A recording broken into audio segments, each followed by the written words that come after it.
Até aqui nos ajudou o Senhor. 1 Samuel 7:12.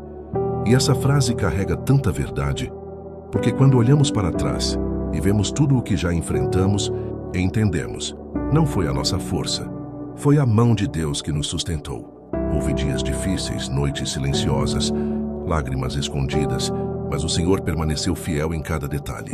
Se hoje você está cansado, respira fundo. Deus não te trouxe até aqui para te abandonar agora. O mesmo Deus que te ajudou ontem está cuidando do seu amanhã. Entrega essa noite nas mãos dele. Descansa o coração, silencia a mente e deixa a paz do Senhor envolver a sua alma.